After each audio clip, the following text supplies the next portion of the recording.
Hi, my name is Najee Hampton, and this is Najee Talks, where I get a topic from a person, I have the person come on the show under the lifestyle umbrella, and have them discuss said topic. Now today we have Marlon Hardin. Welcome, Marlon. Hello. Please tell them something about you. Graduate from California State University, Northridge. Really like to go on my motorcycle. Unfortunately, I just recently totaled it, so looking for a motorcycle. Those who are listening out there, if you're a motorcyclist, let me know what make and model is good out there for my next upcoming motorcycle. So, other than that, love fellowship, and I believe the topic here is gaming, which is also a big bonus in my life. So, So what do you do for work? I'm in sales, currently regional operations manager for Monster Energy, the number one energy drink in America. And it warrants a lot of travel. It is in the air travel, meaning that 5 days out of the week I am going to different states, different cities, just leveraging programs, ensuring that our programs are implemented inside the market. And it does weed out a lot of time for any incremental hobbies. Since I do dedicate most of my time in that said field. You want to you ready to start this discussion? Let's make it happen. All right, so let's begin. So we're going to be discussing gamers' health. All right. Okay. So let's just get some general questions out the way. So first off, how many hours per day do you normally play video games? How many do you do? Well, per day, that's a tricky one. So usually if I do have time, if I'm done with work, I pretty much average maybe 15-hour work days. Just to kind of zone out and relax myself, I'll probably dedicate an hour or two. It's not going to be on a per day basis, but if I do have the time, I do open up that time for that specific activity.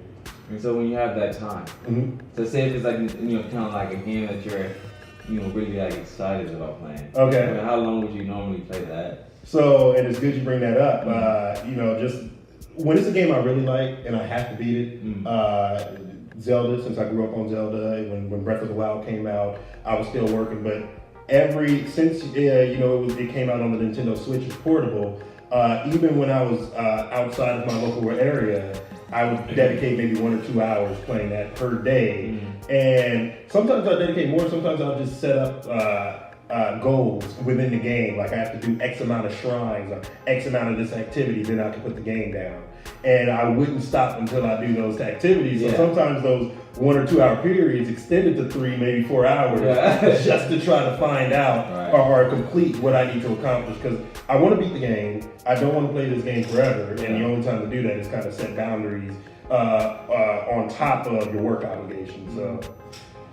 Works out like that? Well, I do understand that whole goal thing, trying to get something accomplished, because back when I did play video games, I used to have Zelda Wind Waker on GameCube. Man, that was a fun game. And luckily, so some of them we borrowed, and they also had the guide.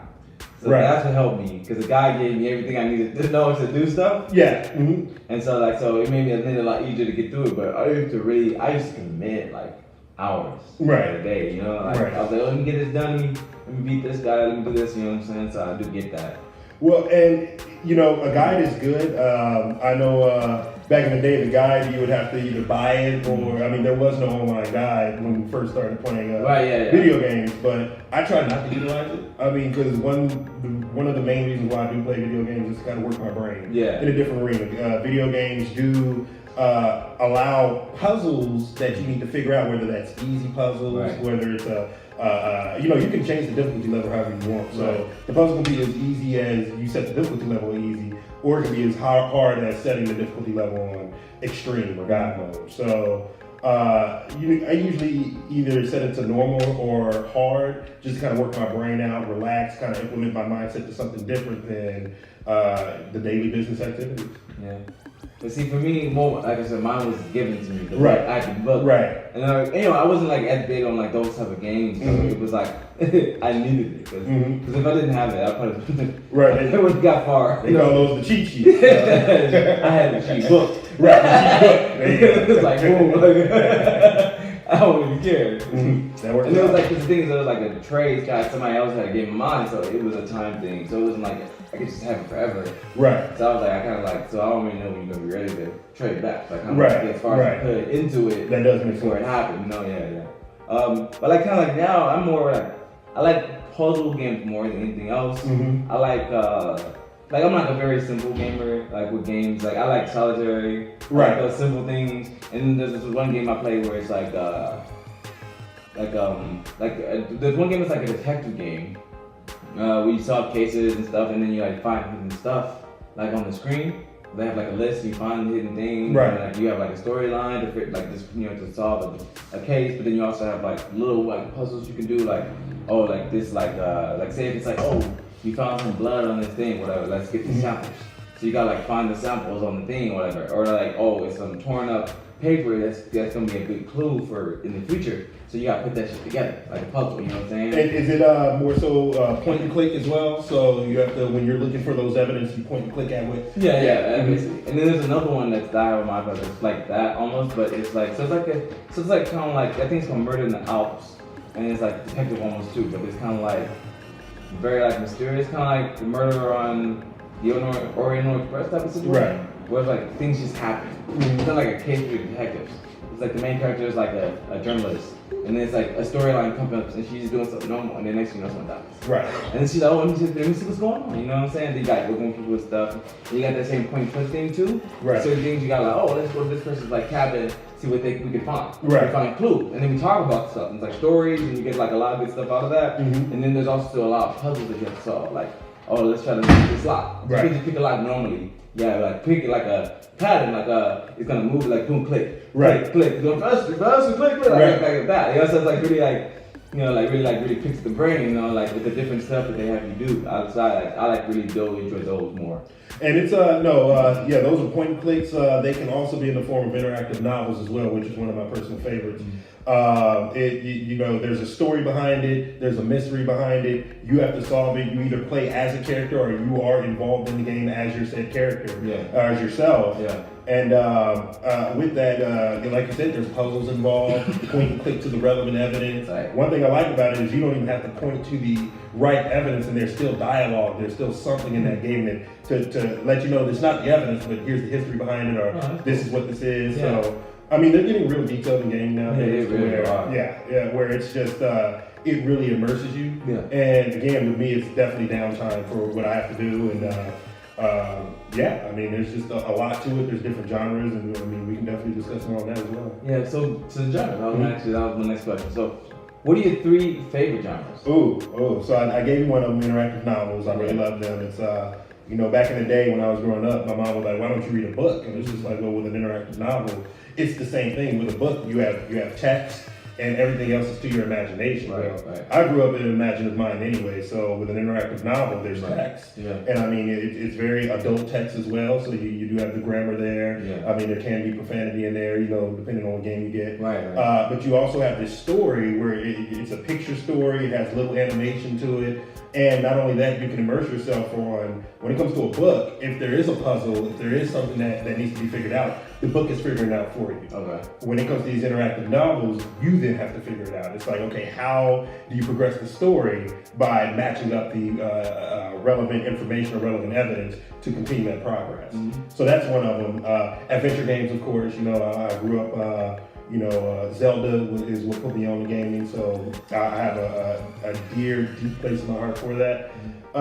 Third, it's hard to just convince it. I'd say probably either RPG or JRPG, because it's one of those games where it integrates adventure, it integrates text dialogue, and you can go at your own pace. So what's the difference between RPG and JRPG? So RPG, a lot of these games now that people consider, shooter games, action games, they're RPG games. They have things integrated. So if you have a level up process integrated into your game, it is technically an RPG game. So say for instance you're playing a shooter, as you play a shooter or as you continue progressing in the game, you level up. Yeah. And Call of Duty is one of them. Call of Duty, you level up, you become a sergeant. As you keep progressing, you unlock more and more abilities to better your character. Right. That's RPG. Although it's a shooter, it's RPG as well. JRPG is more so the traditional RPG of, it's somebody's turn or it's your turn. You strategize, you input whatever you want to do, whether it's attack, whether it's defend, and then you have to wait for the AI to do it, and then it's your turn again, wait for the AI, it's your turn. They're starting to mix it up a bit to add, action JRPG where you don't necessarily have to wait for the AI for a movement for you to attack. You can just continue attacking, but it still has an algorithm where it pretty much meshes up to they attack one, you attack one, they attack one, but giving you little abilities like if you press the button at the right time, you can attack twice and they attack once. Oh, that's cool. Yeah, and it pretty much with JRPGs it allows you to play at your own pace. I know there's some times where like you're playing a shooter, you can't just put the sticks down, especially multiplayer, and then walk away. Right. With a JRPG, if it's your turn or if the enemy's finished moving, it's you can just go somewhere and do something, put the game down, come back up, and you're right where you left off. There's nothing in between that hindered, whatever. It's like a game of chess. You have to wait the other person's turn. So I can think of one JRPG that I recently was playing. It was a Pokemon game. Okay. It was like on your on your phone. So, but it wasn't Pokemon Go. It was like kind of like a 3v3. We play 3-on-3, whatever. Oh yeah. So you have like people around, and then you like have the other three. So it's like different. Like you gotta read those three, and then you move on to another one, just another 3 or 2 or whatever. Right. Go down. You got a boss at the end, the guy to defeat. But it's like each one has a turn. Right. It's like he does his and he does his, and it's like a time thing, and then sometimes they go before you because it's like they got more speed. Right. And so like that though, but it's like so it's like kind of like you're waiting on the turns to go, like boom, you go, you go, I go, you go, like that, like so like that was how that was situated. But it also had like a whole story to it, which I thought was kind of dope because you're growing as a player. Right. But it also was multiplayer and online, so you would play people online. Exactly. Also. Yeah. So they're definitely integrating, kind of like you said, these set genres to have more interaction with other people outside of just AI characters. They do know the hardest person to match up with is an actual human being. So the best way to do that is just to integrate that internet connectivity and have that network available for person-to-person combat. Right. So I love RPG games like that. And RPG means role-playing games, and JRPG means Japanese role-playing games, which again is the traditional back and forth movement. But with that, it just makes communication a lot better. Sometimes when you're playing those single player games, it's like, oh man, you really want to interact with somebody. Well, games are giving you that option to do that. And true story, I never really liked Call of Duty when it first came out, but when my brother moved and I hardly saw him, that's how we communicated, was playing Call of Duty. We put our mics on, we had conversations, and it was kind of my first infancy stages into how to kind of create that team strategy in gaming. It started with him, and it would just be us two, and nobody else had him, or nobody else, we pretty much blocked them out. We have our own little strategies. Hey, you flank left, I'll get him. Yeah. Then over time, it just kind of built up to a more community-based integration in the multiplayer gaming. That's cool. Alright, so speaking of the multiplayer gaming, so what was like one of the most like wildest situations that happened during a multiplayer, like just like kind of like more of the action type video games, like what I'm saying, where you just in like with people, whatever. So what was like the wildest encounter you had with people? Communication wise? Yeah, during the actual game. Man, there's a lot. There's good and bad to multiplayer gaming, especially when there's verbiage involved. People say what they want to say. Yeah. It's one of those deals where they feel comfortable. The person doesn't know who they are. The gamer tag that they have isn't their actual name. Right. It's going to require a lot of work to try to figure out who that said person is. Yeah. It can be done, but you gotta be able to check on that one.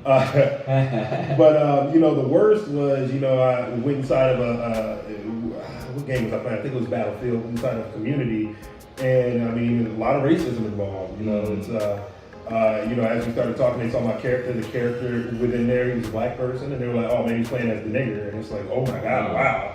And, luckily my buddy at the time was involved in the game, and we all had kind of a sit down with me. Why would you say that? I mean, this is all about gaming. The goal of this game is to win. It's kind of a capture of the flag type of gameplay we're involved in, and here you are starting a racism in something that shouldn't be involved in. And, ignorance is bliss. It's going to be everywhere. They couldn't own up to that. They just kept saying it. It was like, I can't believe this monkey's talking to me. Then he'd start joking around. The worst thing about it is, other people were getting involved in it as far as on the negative note. Here's the monkey's playing. So I just left that community, went to another one, and I mean, everything was back to normal. But more than one occasions has that happened. I mean, that's happened in a lot of gaming where there's a anticipated game that comes out, like Grand Theft Auto 5, Call of Duty Black Ops when it came out, because you get the full community there, and you don't know who's going to be on that other side of the mic. Right. So, there's times where I have phenomenal conversations with people where we share gamer tags, and I play through them to this day.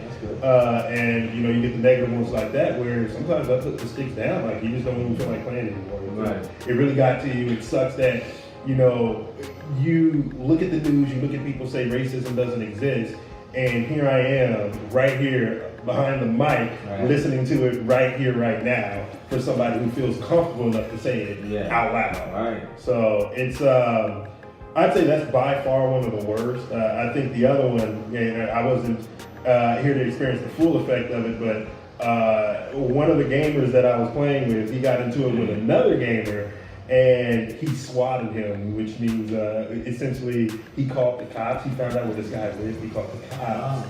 Yeah, and basically what he did was put his speakers up to where it was like a shooting effect. And he's like, man, there's a shooting going on at this address. Nobody figured out the outcome of that, but I think that usually when 911 gets a response like that, there's going to be some type of repercussions involved in that area. So. I think that was by far, that's why when it comes to me playing video games, I don't want to go too outside the box on what I say, because that could be me. I'm not that savvy in doing something like that, figuring, and I don't want to be. I'm here to play proper gaming, and at the end of the day, I want to sleep at night. So I don't want to, joke around or there's joking around here and there, but it's joking around when you get too deeply involved in the jokes to where it becomes serious, and you can tell by the tone of people's voices when it becomes too serious. Right. You want to take a step back because the repercussions are real, especially in gaming. Mm-hmm. Well, at least you're allowed to back away from the situation and not get stuck in it. Right. Yeah. Right. Mm. All right. So now the next question is: so do you believe that there is a relationship between gamers and real life, like physical abuse on other people? A relationship between like gamers? Tie.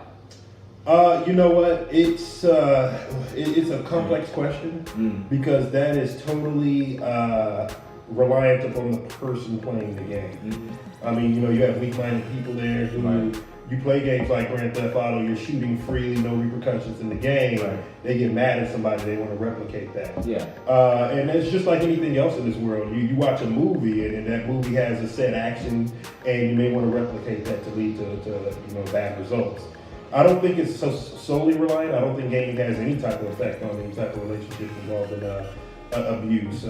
Again, it's solely reliant on who that individual is. You do have to play games in moderation. It's something when I was growing up, started off with the Super Nintendo with my brother. We had a bunk bed, and every time we got up, we played the Super Nintendo, Contra 3. We play, he would play some of the games since they're one player. I mean, when Final Fantasy 3, now Final Fantasy 6 came out, he played, and I'd be the guy watching it. Yeah. And I usually, when it came to games, I'd watch him play, and I was comfortable with that. And right. And it wasn't until and there were strict rules. Our parents had strict rules about it. You can only play at this set amount of time. Right. And it wasn't until games progressed where there were rules and regulations. And when the N64 came out, parents bought it for us, and they wanted to try it out. Mind you, my parents and your parents came from a background where it was just Atari. It was just a little dot back and forth. Yeah. So when they played this game, the whole family was there for 24 freaking hours. Yeah. And it was more so them playing. Me and my brother kept looking at each other like, when are they going to give up the stick? And so when they first played it, Mom was like, "Oh no, this is going to be a practice run. If I die, I get another chance. I got to figure the controls out." Like your mom. Right. And so over time, she realized when she played that long, extended period of time, she said, "You know what? This is the last console that I'm ever going to buy for you guys. I'm not going to support this," because she knows the effect that it's going to have. And not more so for physical abuse, but more so for just abusing time playing that rather than taking care of what's needed, the requirements to live life. Yeah. And she was right about that. That was the last system that she's ever bought for us. And I had to get a job at a young age just to be able to keep going with the progress of video games. But back to the question, it's totally reliant. I don't think it, very, very small percentage. I wouldn't even say within the 1 percentile, well below that, where it caters to somebody who's played a video game and directed the actions from a video game in real life situations. So to me, honestly, I think the way you use it, it will help you more than hinder you, because again, somebody. And I have this conversation with everybody. It's even with my parents. It's, hey, what are you doing right now? Nothing, watching TV. Or what are you doing right now? Nothing, doing this. It's just another hobby for escapism on either downtime that you have where there's nothing on your agenda, or stress reliever. So you go into gaming, you play it, it still works the brain out, because 9 times out of 10, most games have a beginning and an end where you have to potentially figure out how to get to that end. Right. So it gets your brain activities working. It gets you to point A, from point A to point B. Now games have become violent nowadays, but at least in my perspective of who I play games with and what I've seen, no adverse effect. Yeah, that's really good. No adverse effect. Yeah, no adverse effect with on gaming, whether it be violent or not, to any type of violent behaviors in-house. Now, again, like I said, use your time. You have to have an organized way of utilizing your time. Right. For gamers that don't have that, you do have some of the gamers when the parents or somebody tells them to get off the sticks, they have this kind of violent behavior. No, not right now. Let me finish the level. Let me do this. Right. Well, sometimes it's the parents too. You have to be brought up in a way where there's rules and regulations to it. Yeah. And as you get older, it just becomes a habit of how you utilize that time. Right. There will always be gaming, but sometimes you have to make sacrifices.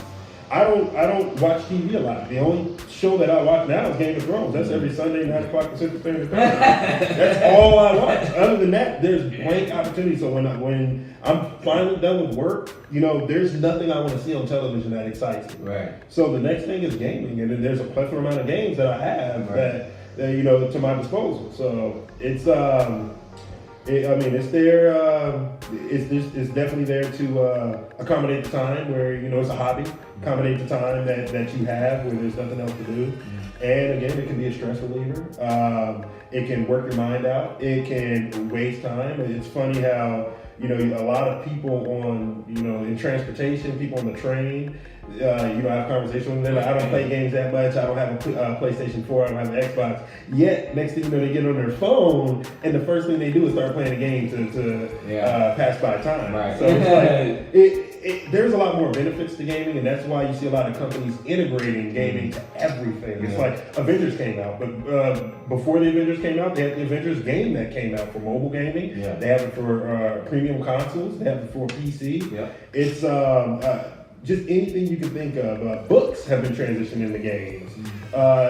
Just so many other categories out there have been transitioned into games because it's a lot more receptive now. Right. And people just don't know it. So it's an unconscious way of viewing it, so when they say, "Are you a gamer?" It's like, I think we are gamers at the end of the day. Yeah, that's a good point. My mom was like, you need to stop playing the games. And at the same time, she's playing solitaire on her iPad. I'm like, well, you do realize you're playing the game. She's like, well, this is different. And you're not going to rebuttal too much on mother. It's that's different. But, at the end of the day, more positive than negative. And, there are weak-minded people out there who will kind of utilize some of the more violent nature games, in a more negative way in real life situations. So I think for me, so my last system was GameCube. Right. And so the thing is, we was like Nintendo family basically growing up, and I think the most time I was spending playing games would be Pokemon. Right. Back when it was the Game Boy or the Game Boy Pocket, when you would like have the battery that would go out, and you would have like a pack of batteries in the freezer. Right. To swap them out and make sure you save before the battery dies. That was back when it was like life or death with the batteries. And then eventually, charging became a big thing. Charging batteries became a bigger thing and like more utilized. It made life a lot easier for sure. Mm-hmm. Those were basically like the type of game I would play, it was like fun, like adventurous type. And then I wasn't big on I was always so scared of like any of those action games. Like I was not like Resident Evil. I was not that type of person. It's and that's why I didn't put it on my top list because I love horror games, but I cannot play it for the love of me. Now they have Resident Evil in the VR to where you're actually within that world. I still can't beat it. The time you came over my house was when I played it again because I'm like, I need somebody there. You just don't know. I mean, my God, and the graphics are amazing where everything is detailed like this room. And it's like, holy crap. Now, and then this character that they've just kind of imagined in this game, created it, is now, you're immersed in it so much that you are actually looking at this person. This thing is looking at you, person or thing, whatever the hell it is. It gets scary. And it's like, okay, I'm taking this off. I'm done with this shit. And so the thing is the comparison. So our generation, we grew up where we were transitional into the technology. So the thing is, we grew up where like every system advanced on us. Right. And then so the thing is, this generation now, they actually just like grew up on this high technology thing. Right. So the thing is, like this type of gaming has just been their life. Mm-hmm. So it's like more normal for them. And then the thing is, so like imagine you have a son, right, and his dad plays video games too. So then they play like those action games. Right. What was the one you were just saying? Grand Theft Auto? Not Grand Theft Auto. Call of Duty? Call of Duty. Yeah, got it. It's like Call of Duty, right? So you play Dad plays Call of Duty, you play Call of Duty, you're used to the stuff, your dad's person in front of you, so now you got that habit. Right. Now you're just used to it. Then now when it gets like more advanced, like now you got your own stuff, whatever, you playing your own little thing, and now you're used, and then now you can talk to people. Right. And now you're just like talking like your dad, but like because your dad's not there, you can talk more and more open about it, whatever, right? And then now you're just obsessed with it, and then so now it's like that's just how it is. That's his habit because he grew up like that. You know what I'm saying? Mm-hmm. And then the thing is those are the same type of children. Like, cause I got bullied a lot at school too. Just be quiet. But and so you get people that are quiet, but then they're used to be lashing out in these games. So then at some point they're gonna end up lashing out in real life. Right. And then the thing is, it all depends on of course, like you said, it depends on how you were brought up. Because there are people that are brought up with weapons in their house, and then that makes it easier for them to access those weapons and use them. Right. For those reasons. I really just hate that it has to be like, oh, I wanted to shoot everybody instead of just shooting the main guy. You know what I'm saying? But then there's always a time. It's always because I hated grade school. You know what I'm saying? Because it's like even if one person talks about you, everybody laughs. Right. So now you're just embarrassed. Right. You know what I'm saying? So now you're embarrassed. You don't care about nobody. You know what I'm saying? Everybody can get it. You feel me? And then you think of it like the scenario of it being a video game. Everybody can get it. I don't really care as much. The moral, that moral that people have for life and death is gone or lowered at least. So now you're just thinking of it as kind of a video game. I used to watch, there was this show called Misfits where it's kind of like a fucked up version of having powers. Right. One of the guys, his power was real life video game. And he was shooting people in real life to get his goal. Wow. Kind of like Grand Theft Auto. Right. And he was just like, oh, show me this, give me that girl, whatever, you got a girl, you trying to find who this is, I know who you are, blah, blah, blah, blah. And he just shoots somebody shut up. Simple. You don't even care. Right. And he just steal a car or do some other stuff that Grand Theft Auto like. You know what I'm saying? And they're I'm like, yo, that's crazy, because he's just thinking of that as the video game. Right. And not real life.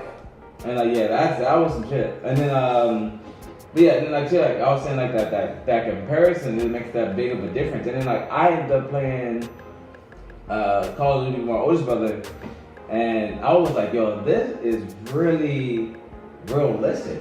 It is. And I was like, I can see why people love this stuff, whatever. I'm like, this seems so real compared to how it used to be, you know? And it's strategic. Yeah. It's the main thing about Call of Duty it's kind of like basketball. It's the same stuff. You only get so many maps. It's the same stuff. The only thing that's different is the strategy on how you go about winning. Yeah. It's not going to be the same strategy that you did from the previous match. Yeah. So a lot of people like that. And again, it keeps your mind running. And how can you overcome the next team? Right. And then even with it having like not online multiplayer, like that makes it better because like you're right next to this person, and you guys are like, oh, let's get this, let's do this, like come back, like come down here, you know, like oh, swim, shoot, or whatever. That's like you know, make sure you get that thing so you got a rocket launcher so you can shoot the tank. Right. You know what I'm saying? Like, and it's like we're right here, we just talk about it. You know what I'm saying? Like, and we had spent hours on getting missions done, and then I was just like, I don't know if I can keep playing this with you. Like, at the point, I was like, I don't know. It's getting really like obsessive to me. It does get obsessive. That's one thing. Yeah. Depending on what games you like, that game that you know you like is going to get obsessive. Sometimes you don't know what game. Sometimes a game can just hit you and you're just like, oh, I got to play this. It's happened to me a couple of times, and it's one of those deals where it does become a little obsessive. Like, as you can't. You know, a lot of times people say, man, I can't wait till Friday, the day's over with. I can't wait till Friday, I can be with my buddies. I can't wait till Friday, this party's happening. There were times I'm like, I can't wait till Friday. I'm on the sticks all weekend. Done. And so, I mean, and it would happen. And so, but I mean, at the end of the day, it's again, it's working out the brain constantly. Yeah. And again, it really does, especially those team games like Call of Duty, it really does enhance your skill set when it comes to teamwork. And if you have the right party members. So, you know, there's a lot of times, there's not a lot of people, they keep quiet, and a lot of people are shut in, even in multiplayer. So you don't have that interaction to kind of better the progress on winning. But then you get those people who actually know how to converse and communicate, flank left, flank right. Hey, you player A, why don't you proceed over here? I'll go this way. Player C, why don't you flank to the right? We'll get them all on all sides and blitz them. Bam! Next thing you know, you just have this whole teamwork skill set, and it further progressed. And as you continue playing with these guys, it's like sometimes I take it into work. It's like, okay, how can you think with a better strategy to pretty much get the in-game result, a positive in-game result on what you're looking for? So, and then you're able to have that communication. So there was times when my brother Dave. So I was trying to be strategic, right? Like, cause there was this part where we was like, it kept dying. But the thing is, the issue was that Dave kept rushing. Right. And he didn't care. Like, he was like, what are you doing? Like, step back, bro. Like, let's see what's going on. Cause like the robots or whatever would just pop up. Right. And he was like running there, like, I'm like, what are you doing? And he died. He's like, can you save me? Bro, you're like in the middle. Like, what am I supposed to do? So you do have different type of games. And regardless of any teamwork, regardless of any type of teamwork, you're gonna have a chief or chiefs, and you're gonna need Indians. Yeah. And it's like a lot of people who have pride, a lot of people who have leadership, they don't want to stick to the Indian role. Sometimes you gotta be an Indian to get the job done. And it's like we can swap. One thing about the crew that I ain't with, I mean, everybody's a chief, and everybody's okay with being an Indian when the strategy's right. Right. So it's like, hey guys, let me go ahead and communicate this. Here's what we're gonna do. Everybody says okay to it. When you have somebody who just wants to be a chief, and especially people who don't know the game, it's like, man, that's when disconnects start happening. Because now you have so many different things going on, and that one key person could be the person to win the game, but he's or she's off doing their different thing, and it's cost the game. So with team leadership, you know, in gaming with anything, you know, there's a chief.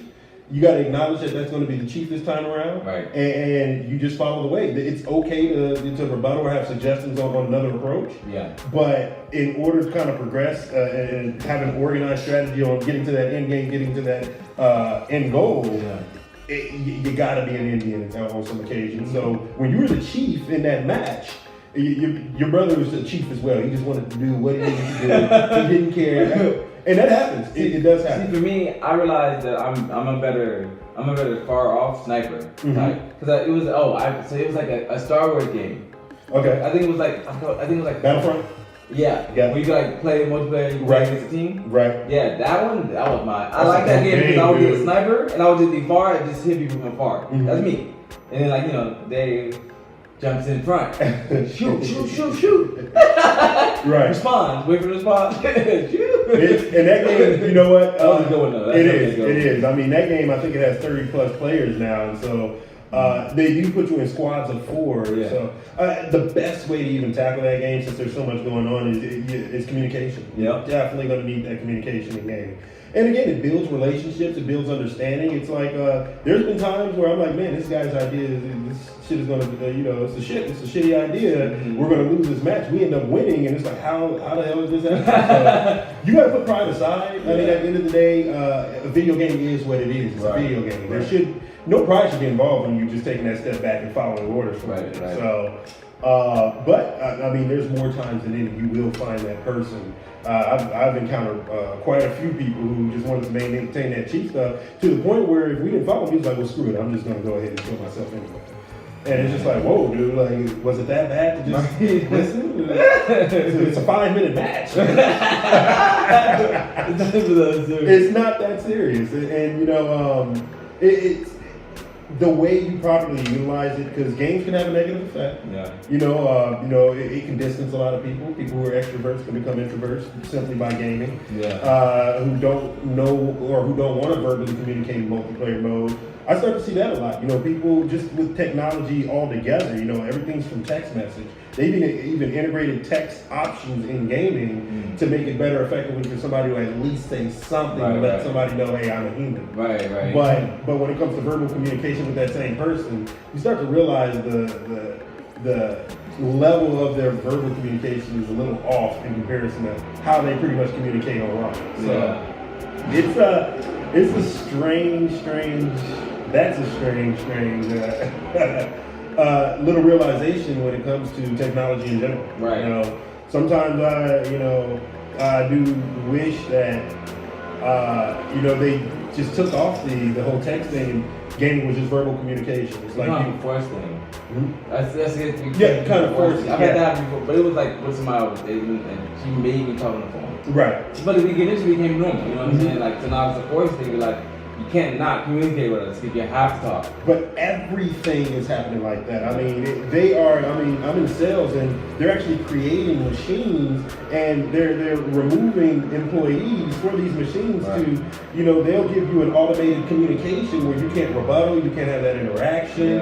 Of course, everybody knows the phone is another one.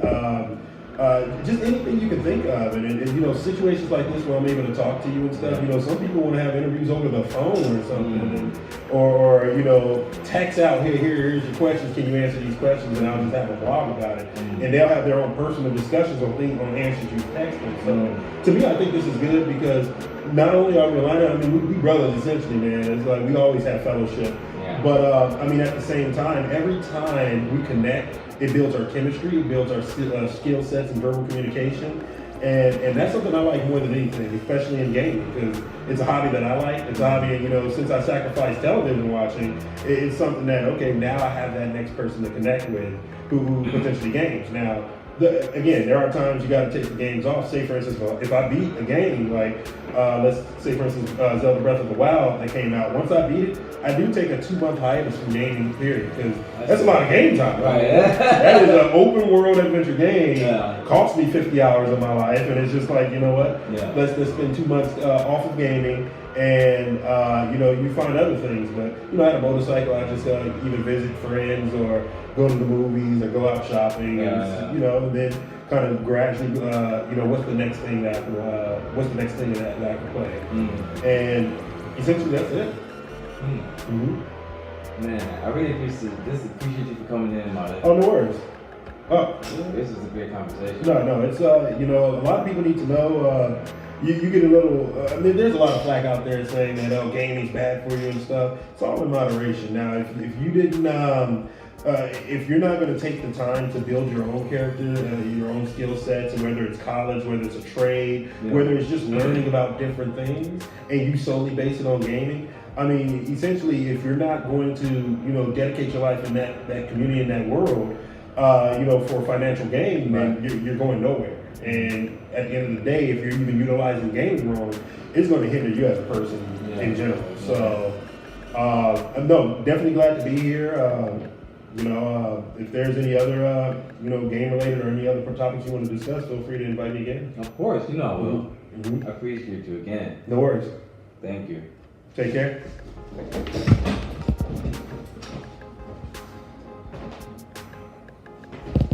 Now,